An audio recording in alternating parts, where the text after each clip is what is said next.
So this is a topic that I've wanted to talk about for a while because of just how prevalent it is in not only the underground community, but it also applies to basically any musician who's ever written any kind of music ever. So I'm going to be talking about how you can overcome writer's block, and this is just through personal experience that I've gained through the almost 2 years of me writing music. I'm going to be sharing some of the tips that I have gained throughout these 2 years, and I'm going to be explaining how I do them and why it helps overcome my writer's block. So without further ado, let's get right into it. But before we do that, it's important to understand why you may be experiencing writer's block. In my case, I have been experiencing writer's block in the past for a variety of reasons. It could be the fact that simply because if you've been writing so much endlessly, eventually you're gonna run out of things to write about. That's just very simple. Another factor that could lead to you having writer's block is a mental or emotional state you're in. Another one could be your personal life, and another can be just a period of time that is not affected by anything, but just when you just don't know what to write about. And I've experienced all of these, and I have solutions for each and every single one of them. Firstly, when you have a period of writer's block in which you have been writing for so long that you just don't know what to write about anymore, my suggestion would be to just honestly take a break, because eventually you're gonna run out of things to write about, as I've said before. And so it makes sense to take a little bit of a break from writing, focus on other things, and then when you come back to writing again, you will be a machine. And I have done this many times in the past before, and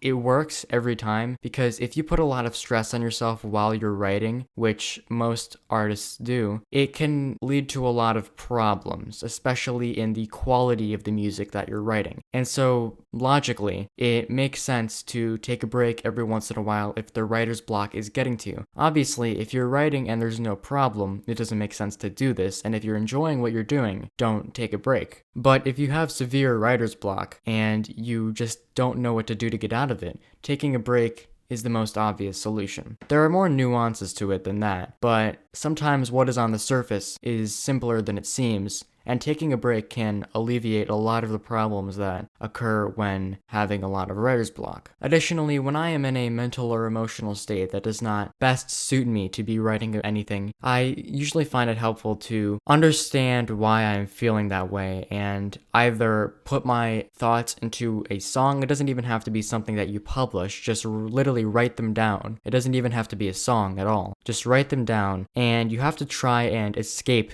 that kind of state that you're in. Because if you are in a state where writing does not give you joy, or writing does not make you happy, and you don't look forward to doing it, then either making music isn't for you, or something is not right in your mental or emotional state. And that's why I believe that when you are in that kind of state, it's important to assess the situation and not continue to fight through it, because it's just pointless suffering. And it's important to step back and take a look at the larger problem at hand, so you can truly understand why you are in this state and what you can do to overcome it. Now, I can't really give suggestions on what to do to overcome it, because every situation is different, but that's just a more broad solution in general. And as I close up this video, I just want to say writer's block happens to everyone, and if you're a person who's experiencing it right now, just know that it will end eventually, and you can use some of the tactics I've discussed in this video to help make it end. So with that being said, thank you guys so much for watching this video. I hope that it helped you, and if you have any questions, please leave them in the comments. I'd be happy to answer. Make sure you subscribe and like this video, because I have great content coming along in the future. Make sure you're following me on Instagram at Beyond Music, and that you've joined my Discord server. The link is in the description. So with that being said, thank you guys so much for watching this video, and I will see you in the next one. Running and running, looking for that contraband. Make it go hard, you can call it the contraband. Gotta make a song to avoid the contrabands. I just be making repetitive songs for fame. What if you think, and then I just be lazy? Let me say my lust for making these is crazy. Once you see that, then just hit and call me. Maybe get tracked to a picture like I'm from the 80s.